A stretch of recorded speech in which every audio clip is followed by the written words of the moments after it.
ሰላም ክቡራት ተኸታተልተይ ብናይ ተኸታተልትና መሰረት ኣሊስ ኢን ቦርደርላንድ ዝተባህል ፊልሚ ሓደ ጌመር ኣዕርኽቱ ንባዕሎም ኣብ ካሊእ ዓለም ረኺቦሞ ናይ ግድነት ካብዚ ከተማ ንምምላጥ ከበድቲ ፀወታታት ክሓልፉ ኣለዎም። ነዚ ፀወታ ስዒሮም ክሓልፉ ይኽእሉ ዶ ንዝብል ኣዝያ ብልፅቲ ፊልሚ እየ ሒዘልኩም መፅአ ዘለኹ። ሰናይ ናይ ምዝንጋዕ መደባት ይኹነልኩም። ታሪኽና እንትጅምር ኣብ ቅድሚ ናይ ኮምፒተር ስክሪን ኮፍ ዝበለ ናይ ጌም ወልፊ ዘለዎ ኣሊስ ብምልላእ እዩ። ሓው ድማ ናብ ውሽጢ ኣትዩ ንኣሊስ ዘዳለወሉ ቃል ምሕተት ብዘይምርካቡ ይፀርፎ። ኣብዚ ገዛ ድማ ፅገተኛ ከም ዝኾነ ንኣሊስ ይነግሮ። ኣሊስ ድማ ከምዚ እንተኾይኑ ነዚ ገዛ ገዲፍዎ ከም ዝወፅእ ይናገር። ካብኡ ድማ ካብዚ ገዛ ወፅዩ ንኣዕርኽቱ መልእኽቲ ይልኸሎም። እቲ ሓደ ዓርኩ ምስ ናይ ሓላፊ ኣፍቃሪ ዝተረኸበ ካብ ስርሑ ድማ ዝተኣለየ ካሩቤልን እቲ ካልኣይ ድማ ካብ ስራሕ ዝቐረየ ጆታ እዮም ነይሮም። ምስ ተራኸቡ ድማ ናይ ወራር መጥቃዕቲ ተዝፍፀም እንዳበሉ ይዕልሉ።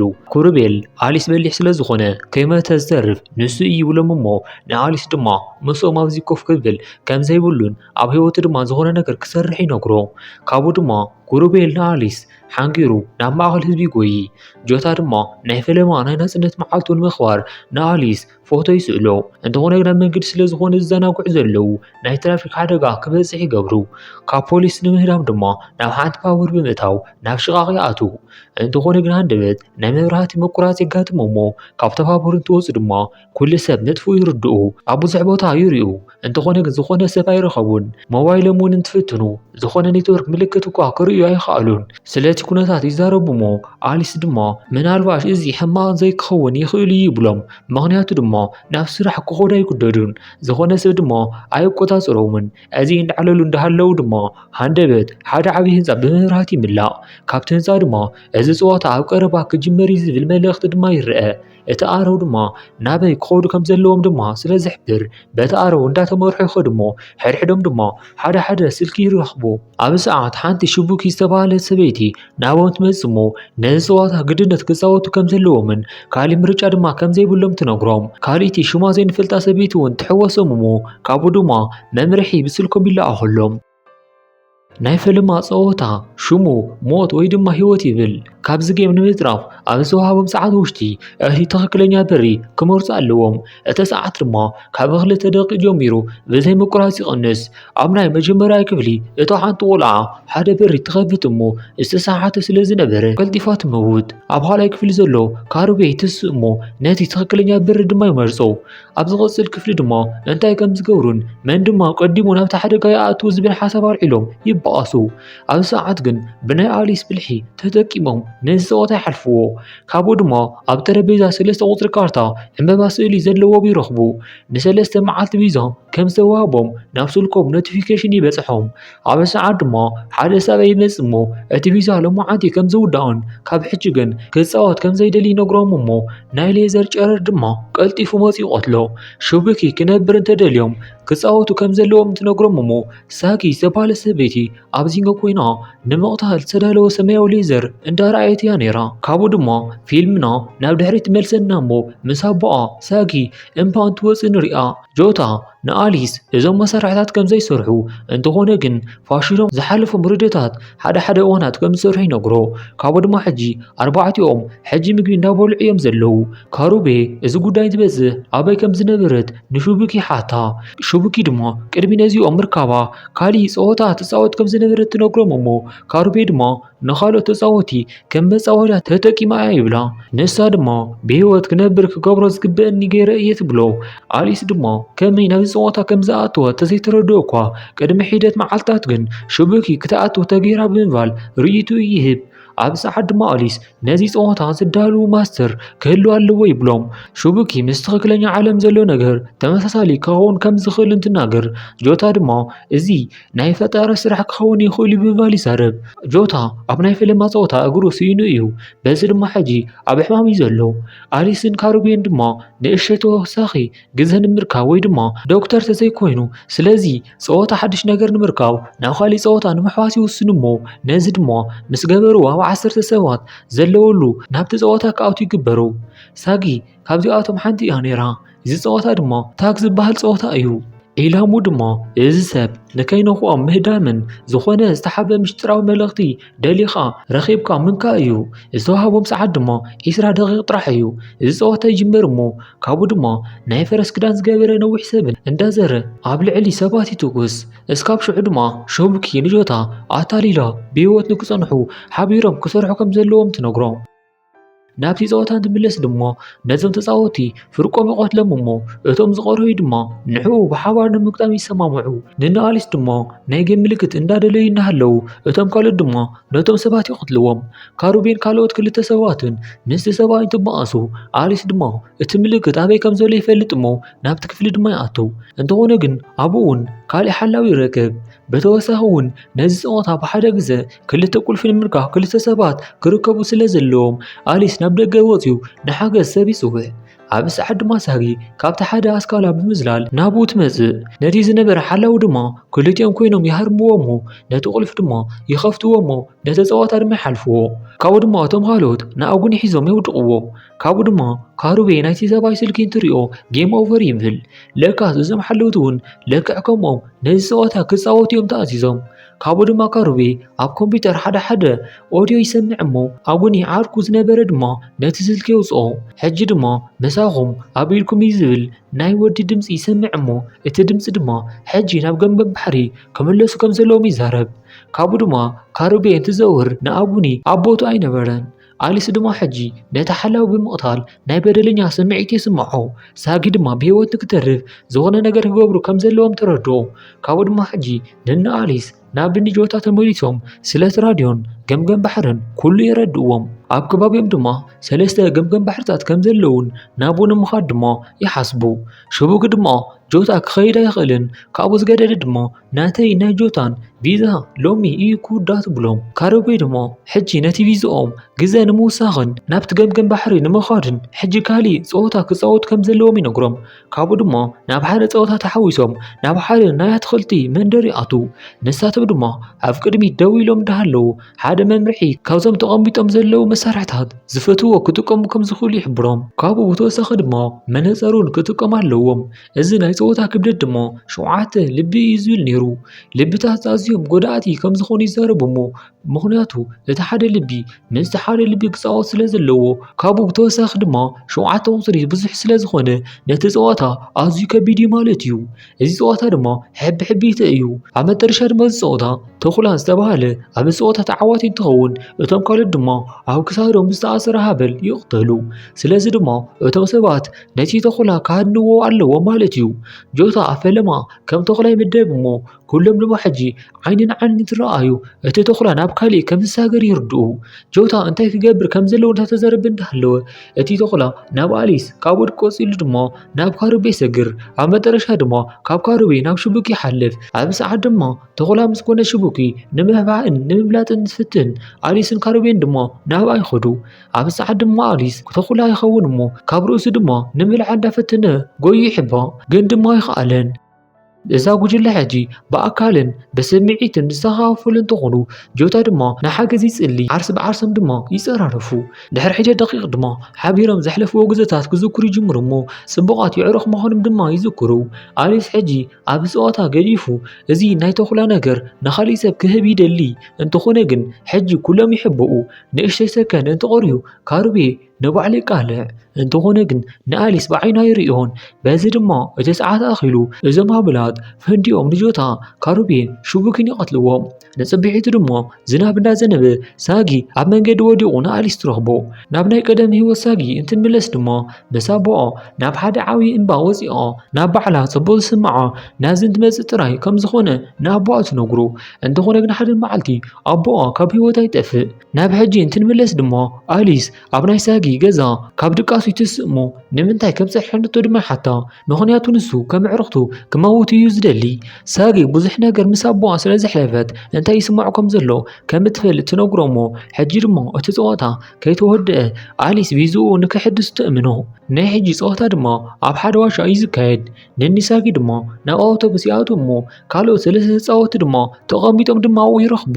ንሳቶም ድማ ሕጂ 4 ተፃወቲ ብሓባር ከም ዝሰግሩን ብጉጅለ ድማ ከም ከም ዝሰርሑ ይነግርዎም።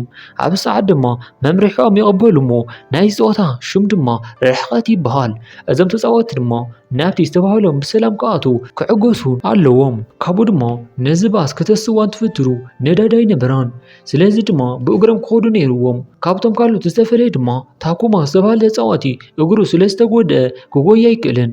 በዚ ድማ ንዓርኽቱ ክኸዱ ነጊሩ ንሱ ድማ ኣብ ድሕሪት ይቐሪ። ካብኡ ድማ ኣርባዕትዮም ተፃወቲ ንንእሽተይ ኪሎ ሜትር ክጎዩ ጀመሩ። ካብኡ ድማ ፓተር ኣብ ቅድሚኦም የጋጥሞም እሞ እቲ ፓተር ድማ እንዳሃደኖም ኣብ ሬዛ ዝተባህለት ቆልዓ ይበፅሕ እሞ ይበልዓ። እቶም ካልኦት ግን የምልጡ። ኣብ መንገዶም ድማ ኣሪስ ዝተባህለ ሰብ ብናፍጣ ዝሰርሕ ሞተር ይርኢ እሞ ንሳ ግን ካልእ ተፃዋትን ንክጎዩ ይነግሮም።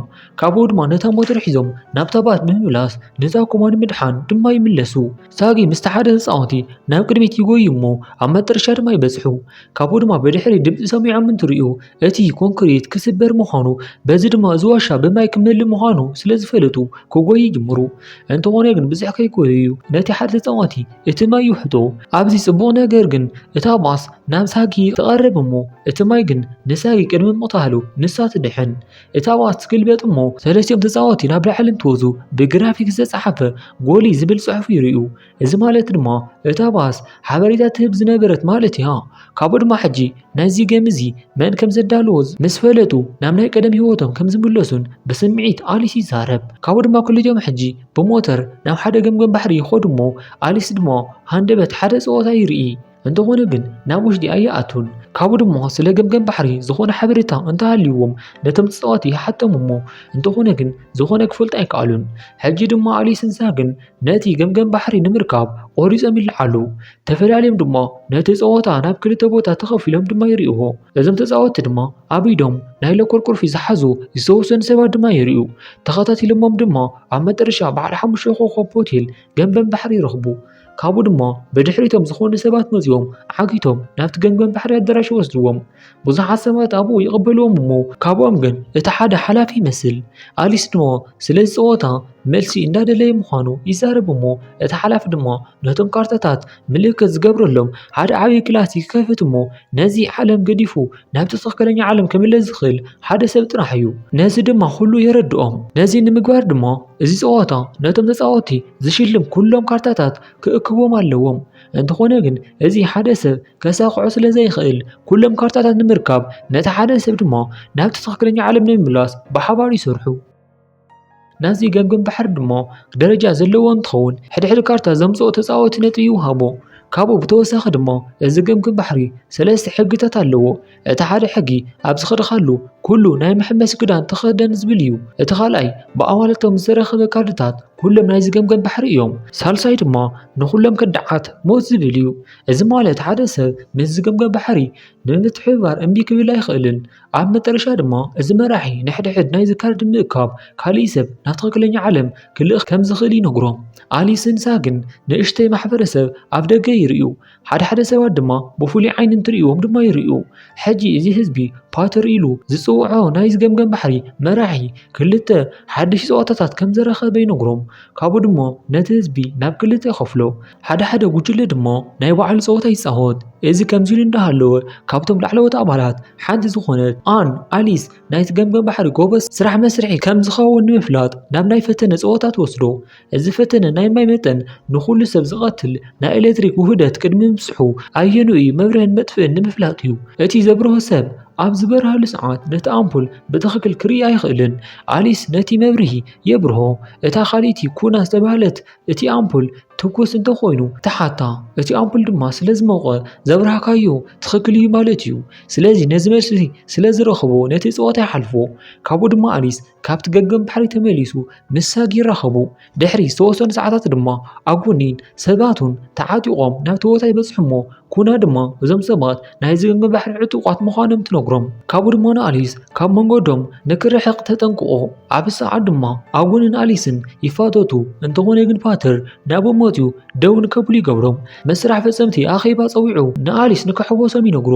ኣብቲ ኣኼባ ድማ እዞም ቁፅሪ ካርድታት ኣብ ዝኾነ ስለ ዘይተረኣዩ ምናልባሽ ናይ ፀወታ ኣካል ከም ዝኾኑ ይዛረብ። ሕጂ እቲ እንኮ ዝጠፍአ እንኮ ካርዲ 10 ቁጽሮ ጥራሕ እዩ ካብኡ ድማ ፊዝኡ ኣብ ቀረባ ከም ዝውዳ ናብዚ ፀዋታ ድማ ከም ዝኣቱ ይዛረብ ካብኡ ድማ ፓተር ንኣሊስ ንመስተ ፀዊዑ ጀጋኑ ዝተወለድሉ ብዓበይቲ መስዋዕቲ ከም ዝኾኑ ይነግሮ ንጽቢሒቱ ሳጊ ድማ ናይ ኣሊስ በሪ ኳኩሑ ትጽውዖ እሞ ምስ ሳልዕለቱ ድማ ኣሊስ ሓበሬታ ክእክቡ ከም ዘለዎም ይዛረባ እሞ መልሲ ንምርካብ ድማ ንዝተፈላለዩ ሰባት ገዛረቡ ይጅምሩ ሓደ መዓልቲ ድማ ናይ ተኹዚ ድምፂ ይሰምዑ ካብኡ ድማ ናይ ፓተር ሰባት ካብ ሓደ እንዳጓሓፍ እንትወፁ ይርኢ ናብቲ ጓሓፍ መእከቢ ከይዱ ድማ እንትርኢ ሬሳ ይረኽቡ ኩናን ዓርካ ቺሻን ናብኡ ይመፁ እሞ ንኣሊስ ሞት ንከዳዕ ዝብል ናይ ፓተር ሕጊ የዘክርዎ ቺሻን ኩናን ምስኡ ይዘራረባ እሞ ናይ ፓተር ዕጡቓት ድማ ቀቲሎም እቲ ቦታ ከም ዝሕዝዎ ድማ ይነግርዎ ካብኡ ድማ እዚ ገምገም ባሕሪ ጥይት ብዝሓቱ ደደባት ሰባት ክምላእ እዩ ኢሎም ድማ ይሓስቡ ኣሊስ ካርድታ ሰሪቑ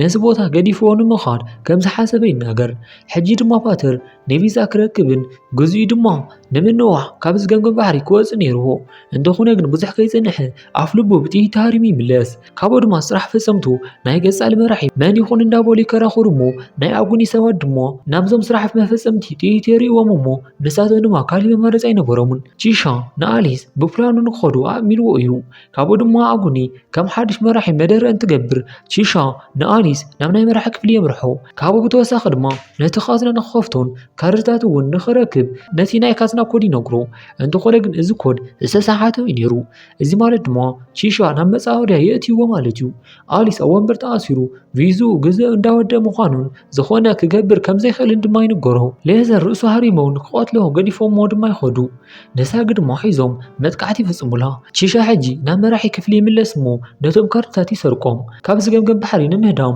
ይዳለው እሞ ምስኩና ድማ ንእሽተይ ይዕልሉ እሞ ነሳ ድማ ንኣሊስ ናብ መጻወድያ ብምእታው ናይ ጣዕሳ ስምዒት ክስምዖ ከም ዘለዎ ትነግሮ እንተኾነ ግን ቺሻ ሕጂ ክወፅእ ከም ዘይኽእል ይርዳእ እሞ ምክንያቱ እዚ ገምገም ባሕሪ ናብ ፀወታ ቦታ ስለዝተቐየረ እዚ ሌዘር ዝኾነ ሰብ ክሓልፎ ኣይፈቅድን ካብኡ ድማ እዞም ኣላርማት ኩሉ ሰብ ንፀወታ ክእከብ ከም ዘለዎ ይሕብር እሞ ካብ ዝተኣሰረ ኣሊስ ወፃኢ ኩሉ ናብቲ ቦታ ይእከብ እዞም ሰባት ድማ ሕጂ ኩሎም ስልኮም ይረኽቡ ኣብዚ ማእኸል ግን ሓንቲ ሰበይቲ ሃንደበት ኣፍ ልባ ብካራ ተወጊኣ ናብ መሬት ትወድቕ ናይ ፀወታ ሽሙ ድማ ሃደን ይበሃል እዚ ፀወታ ዕላሙ ድማ ነዛ ሰበይቲ ዝቐተላ ምርካብን ነቲ ዝረኸብዎ ሰብ ድማ ብሓው ምቅፃል እዩ እዚ ድማ ኣብ 2 ሰዓት ክውዳእ ኣለዎ እዞም ሰባት ድማ ኣሳ ዓርካ ስለ ዝነበረት እዚኣ እያ ዝቐተለታ ኢሎም ድማ ይሓስቡ እሞ ናብ ዝቃፀል ዝነበረ ሓዊ ድማ ከእትዎ ይሓስቡ ካብኡ ድማ ካብዞም ስራሕ ፈፀምቲ ሓንቲ ሚራ መፅያ ደው ንከብሉ ትገብሮም እሞ ኩሉ ሰብ ማዕረ ጥፋተኛ ከም ዝኾነ ድማ ትነግሮም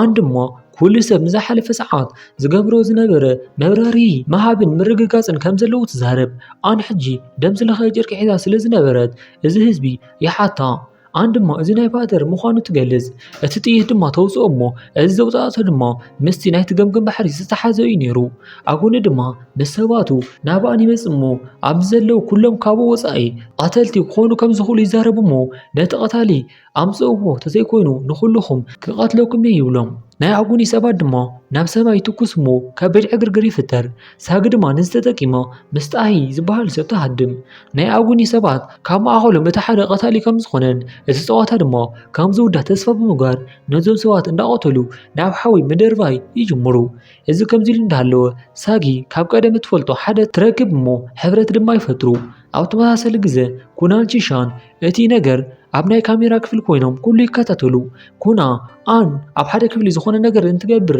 ትሪኣ እሞ ብዙሕ ከይፀንሐት ድማ ከይዳ ትሕዋሳ ካብኡ ድማ እንታይ ትሰርሕ ከም ዘላ ትሓታ ኣን ድማ ብካራ ተጠቂማ ትሰርሑ ሓደ ኬሚካል ትደሊ ከም ዘላ ትነግራ ወሲኻ ድማ ኣብዚ ሓደ ናይ ኢድ ዓሸራ ከም እትረክብ ተስፋ ትገብር ናብዚ ቅድሚ ምፅኣ ድማ ኣብ ፎርክስ ዝበሃል ትካል ትሰርሕ ከም ዝነበረት ትናገር ኣብ ሰዓት ናይ ኣጉኒ ሓላዊ ካብ ዝኾነ ሓደ ላስት ቦስ ዝበሃል ድማ ይመጽእ ኩና ድማ ንኣን ንኽትኸይድ ትነግራ ምክንያቱ ድማ ንሳ መዚ እንትበኣስ እቲ ፀወታ ክትስዕሮ ትኽእል እያ ኢላ ስለ ዝሓሰበት እዩ ኣን ትኸይድ እሞ ኩና ድማ ምስ ላስት ቦስ ክትበኣስ ትጅምር ኣብዚ እንዳተበኣሱ ድማ ናይ ዝሓለፈ ህይወቶም ንሪኦ ላስት ቦስ ዘለዎ ትኹረት ዝረክብ ብሎጎሪ ነይሩ ናብዚ ሓድሽ ዓለም እንትመጽእ ድማ ሓድሽ ሰብ ናይ ምዃን ዕድል ዝረኸበ ሰብ እዩ ኩና ድማ ምስ ኣቦኣ ካራቴ እንትለማመድ ዝነበረት ቆልዓ እያ ሓደ መዓልቲ ግን ኣቦኣ ናይ መፀባበቒ ንብረት ረኺቡ ብምስባር ካብ ገዛ ክትወፅእ ገይርዋ ነይሩ እዩ ናብ ሕጂ እንትንምለስ ድማ ኩና ንላስት ቦስ ንምቕታል ዘለዋ ናይ ካራቴ ክእለት ትጥቀም። ኣሊስ ድማ ናብ መሬት ወዲቑ ኣፉ ተኣሲሩሉ ዝነበረ ጨርቂ ኣልዮ እሞ ንሓገዝ ድማ ክተርዕ ይጅምር። ሳጊ ታታን ጢሃን በዚ ኮሪደር እንዳኸዱ እንዳሃለው ሳጊ ንኣሊስ ትሰምዖ እሞ ናብ ውሽጢ ድማ ኣትዩ ሓራ ተውፅኦ። ኣሊስ ሕጂ ስለቲ ፀወታ ክሓስብ ይጅምር እሞ ከም ማስተር ዝሓስቦ ድማ ክሓስብ ከም ዘለዎ ይዛረብ። እቲ ፀወታ ንምጅማር ናይ ፀወታ ማስተር ትኽክለኛ ሰዓት እንዳተፀበየ እዩ ነይሩ። ኣን ድማ ብኻሊእ ገጽ ነቲ ነገር እንዳመርመረት መን ከም ዝቐተላ ንምፍላጥ ትፍትን። እንተኾነ ግን ካብቲ ክፍሊ እንትወፅእ ብናይ ኣጉኒ ክልተ ሰባት ብሽጉጥ ትህረም። እዚ ማስተር እንዳሓሰበ እንዳሃለወ ኣሊስ ተሲኡ እዚ ቀታሊ መን ከም ዝኾነ ከም ዝፈለጠ ይዛረብ። ንና ኣጉኒ ድማ ብኻሊእ ገጽ ነቶም ዝቐረዩ ሰባት ኩሎም ይክህብዎ እሞ ኣጉኒ ሰባቱን ክልተ ሰባት ንምቕታል ይእዝዞም። ኣሊስ ድማ ናቦም ከይዱ እዚ ነገር ደው ክብል ኣለዎ ይብሎም እሞ ኣጉኒ ድማ ባዕሉ ንኣሪፍ ስለ ዝኣስሩ እቲ ቀታሊ ክኾን ከም ዘይኽእል ይፈልጥ እዩ። ኣጉኒ ባዕሉ ቀታሊ ተዘይኮይኑ ምስ ኣሊስ ኮይኑ ድማ ክሰርሕ ከም ዘለዎ ይነግሮ። ካብኡ ድማ ኣጉኒ ንኣሊስ ምስ ሃረሞ ቀታሊ ምዃኑ ይኣምን። ኣሊስ ግን ኣጉኒ ቀታሊ ከም ዘይኮነ ንኹሉ ሰብ ይናገር። ንፓተር ደኣ እዩ ቀቲልዎ እምበር ነታ ቆልዓ ኣይቀተላን። ኣሊስ ድማ ኣጉኒ ኢድ ስለ ዘለዎ ነቲ ገመ ባሕሪ ክቆፃፀሮ ከም ዝነበረ ይናገር። ግን ድማ ንሱን ፓተርን ናይ ባሕቂ ይዕርኹ እዮም ነይሮም። መሬትና ድማ ሕጂ ናብ ድሕሪት ትመልስና እሞ ኣጉኒ ድማ ፓተር ንባዕሉ ከመይ ገይሩ ናብ ጭራ ከም ዝተቐየረ ነዞም ካርታ ድማ ሓቢኡ ብዙሓት ሰባት ከም ዝቐተለ ድማ የርእየና። ካብኡ ድማ ፓተር ፀወትኡ ንምንዋሕ ናብቲ ፀወታ እንትኸይድ እቲ ዝተፈጠረ ነገር ንሪኦ። ኣጉኒ ኣብ ዝምገም ባሕሪ ክመፅእ ከም ዝደሊ ይነግሮ እሞ ምክንያቱ ድማ ነቲ ዘለዎ እንቋ ዓርኩ ንፓተር ብምስኣኑ እዩ ነይሩ። ናይ ፓተር ሳልሳይ ሕጊ ሞት ንከዳሓት ዝብል ስለ ዝነበረ ክትኩሰሉ ይደሊ። እንተኾነ ግን ኣጉኒ ቀዲሙ ተኩስ ይቆትሎ። ካብኡ ድማ ሕጂ ኣጉኒ ንኹሉ ሰብ ምስኡ ክወስዶም ይደሊ እዩ። ኣሊስ ድማ እዛ ሰበይቲ ንባዕላ ከም ዝቐተለት ሕጂ ድማ እታ ቀታሊት ባዕላ እያ ይብሎም። ብልቦም ዝፃወት ዝነበረ ድማ ናይቲ ማስተር ሜላ እዩ ነይሩ። ኣሊስ ኣብ ልዕሊ ንጹሃት ሰባት ንዝበፅሕ መቕተልቲ ደው ከብሉ ከም ዘለዎም ድማ ይዛረብ። ኣሳይ ድማ ኣብዚ ቅድሚ ኩሉ ሰብ ደው ኢላ ናይዚ ፀወታ ነጋሪት ከም ዝነበረት ትናዘዝ እሞ ብሌዘር ድማ ተወቂዓ ትቐትል። ሕጂ ድማ ናይ ፍርዲ ሰዓት ብዝበለፀ ይስፋሕፋሕ እሞ ናይታ ቀታሊት ሬሳ ድማ ንምድርባ ይውስድዎ። ንፅብሒቱ ኣሊስን ሳጊን ኣሳይ ኣብ ስልካ ቀሪፃ ዘቐመጠቶ ቅዳሕ ይርኡ። ንሳ ምስ ዓርካ ካብ ድቃሰን እንትትስኦ ሓደ ሰብ ይቀርበን። ካብኡ ድማ ኣብ ፀወታ ነቲ ፀወታ ንክርብሹን ኮነኢለን ድማ ንክወዳደራ ይቁፀራ እሞ ኣብ ክንዲዚ ድማ ተወሳኺ ናይ ክልተ ሰሙን ግዜ ድማ ይረኽባ። እዚ እንተተናጊረን ድማ ክቐተላ ምዃነን ይፈልጣ እየን። ሕጂ ድማ ኣሳይ ማስተራት ተሓቢኦም ናብ ዝነብሩሉ ምሽጥራዊ ቦታ ብምኻድ ሓደ ተወሳኺ ቪድዮ ብሕብኡ ትቐርፅ። እዞም ሰባት ድማ ብናይ ሰባት መንከራ እንዳሰሓቁ ብዝፈትዎ ሰብ ድማ ጠላዕ ይፃወቱ። ኣሊስን ሳግን ድማ ነቲ ቦታ ንምግብናይ እንትኸዱ እዞም ሰባት ኩሎም ብሌዘር ይቕተሉ። ምስ ሽሻን ኩናን ኣብዚ ቦታ ይራኸቡ እሞ ይዕልሉ። እዞም ሰባት እዚኦም ናይ ፀወታ ሓለፍቲ ኣይነበሩን። ካብዚኦም ንላዕሊ ዝኾነ ካልእ ሰብ ኣሎ ማለት እዩ። ከምዚ እንዳበሉ እንዳሃለው ናይ ሓደጋ ግዜ ፈነወ የቋርፆም። ሓፂር መደረ ዝገበረትን እቶም ዝተረፉ ሰባት ድማ ብዙሓት ፀወታታት ከም ዝገብሩ ብምንጋር እቲ ነገር ዘጠቓለሉት ድማ ሜራ እያ ነይራ። ካብኡ ኣብዚ ግዜ ድማ ካርታ ገጽ ወይ ድማ ጆኬር ኩዊንን ኪንግን ክፃወቱ ኣለኩም ትብሎም። ኣሊስ ድማ ኣብ ሰዓት እንተነኣሰ ፀላእትና መን ከም ዝኾኑ ፈሊጥና ኢና ይብል። ናይ ካርታ ባነር ዝሓዘ ፍሕኛ ድማ እንዳረኣዩ እቶም ዝቐረዩ ሰባት ነቲ ሓድሽ ፀወታ እስካብ ዝመፅእ እንዳተፀበዩ እንዳረኣና ፊልምና ኣብዚ ትውዳእ። ፊልምና እንተፈትዮም ማላይ ግበርዋ። ነዚ ቻናል ድማ ሓዲስ ዝኾንኩም ሳብስክራይብ ምግባርኩም ኣይትረስዑ። ሰላም ንራዋን ህዝብና ፀፅብውን ዓኹም ሳብስክራይብ ድማ ንዓና